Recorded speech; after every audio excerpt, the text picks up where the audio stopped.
Tim Tebow's attempt to return to the NFL has come to an end as the former Heisman Trophy winner and the former now Jacksonville Jaguars tight end was released on Tuesday as part of the first round of roster cuts that the team made this preseason. Tebow posted a message on Twitter shortly after he was released in which he thanked the Jacksonville Jaguars for giving him the chance to play football, saying, quote, "Thankful for the highs and even the lows, the opportunities and the setbacks. I never wanted to make decisions out of fear of failure. I'm grateful for the chance to have pursued my dream." And look, whatever you want to say about Tim Tebow, whether you want to say he can't throw the football, you're probably right about that. If you want to say he's not an efficient quarterback, you're correct about that. If you want to say that he's not the prototypical quarterback, he doesn't throw a tight spiral, you are 100% right. You can even say that he's a bust, a former first-round pick who didn't pan out. Let's see, he was not worth the 22nd overall pick, I believe, which he was. He wasn't worth the pick. But one thing you cannot say about Tim Tebow is that he didn't try everything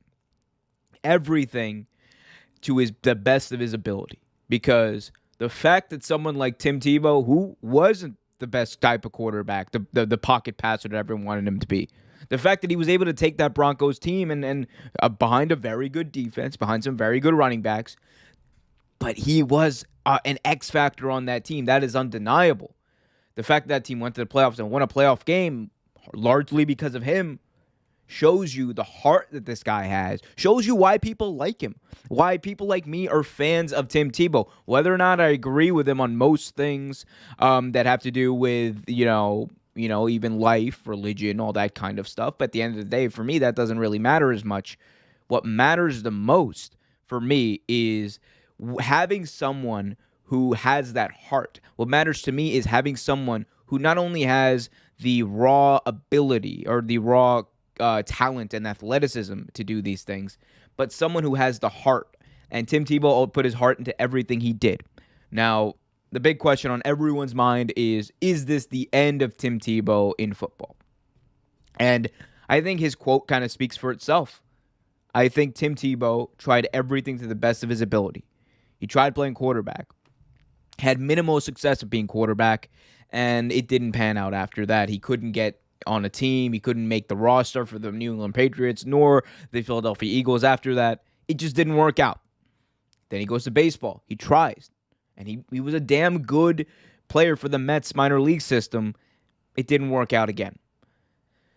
He comes back to the NFL, one last comeback attempt at tight end. And look at the guy in these pictures. That is Tim Tebow. That is a former quarterback, Tim Tebow.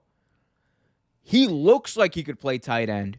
He was catching some passes this offseason. He was looking like he might have a chance to make the roster.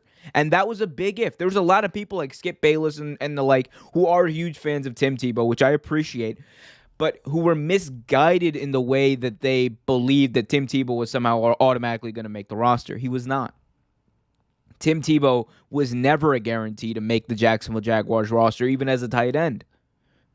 And at the end of the day, you can have the heart, you can have the ability to motivate a team to be a leader, which Tim Tebow checks all the intangible boxes, right?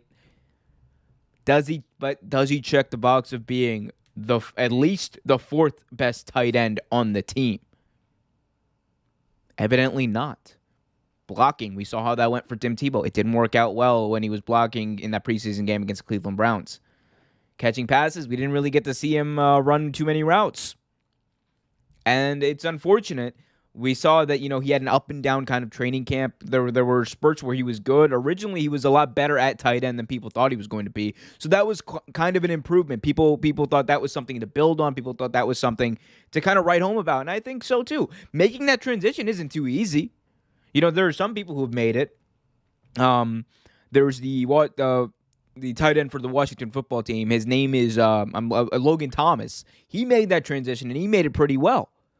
There's others who haven't really been able to make that transition, and it's hard to do it, especially this late in the game. It's hard to make that much of an impact that you are the third best tight end and a shoo-in to make the team. That's just how the NFL works. It is not about whether you're well-liked all the time. If it was, there would be a lot of people who would still be playing. Sometimes it is just about the ability. Are there times where teams blackball players? Of course. But sometimes it comes down to ability. No one can say, for everything we might want to say about, Tebow didn't get a fair shot at quarterback. Some teams, those are fair comparisons. Like when he was at the Jets, did he get a fair shot? I don't think so. No, he didn't, because Rex Ryan had Mark Sanchez there. That was their guy. They wanted to go with Sanchez. The Patriots, was he ever really going to amount to much on the Patriots? No. The Eagles, no. But nobody can say that he didn't get a fair shot here. Tim Tebow with Urban Meyer, his college head coach, whom he won multiple national championships with. To say that Tim Tebow didn't get a fair shot here is not understanding the situation at all. It's not understanding the circumstances of Tim Tebow even being there. Tim Tebow doesn't get this last chance comeback without Urban Meyer calling him up and saying, hey, we're going to sign you. It doesn't happen without Urban Meyer going up to Tony Khan and then Jacksonville Jaguars management and saying, I'm going to vouch for this guy as a training camp signee. Tim Tebow got a fair chance here to show us what he can do at tight end. It was always going to be an uphill battle, and it didn't work out.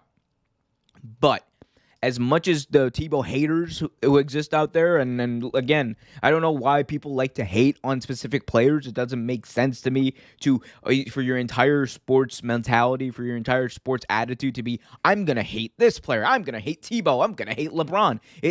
That stuff never made sense to me.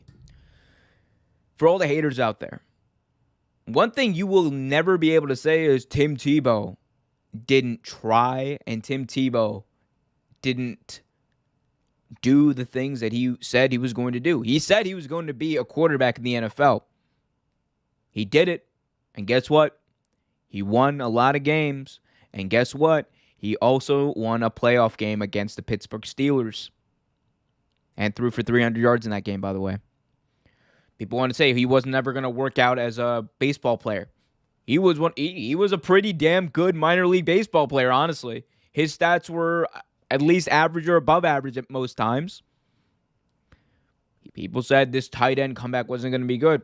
He looked great. And he impressed people early in training camp.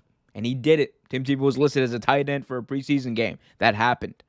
So as much as people want to hate, these things did happen. And look, this is not the end of Tim Tebow, by the way, in sports. Tim Tebow is always going to be around sports. He's going to be doing the ESPN panels, the college game day panels, all that kind of stuff. He's going to be doing, First Take probably.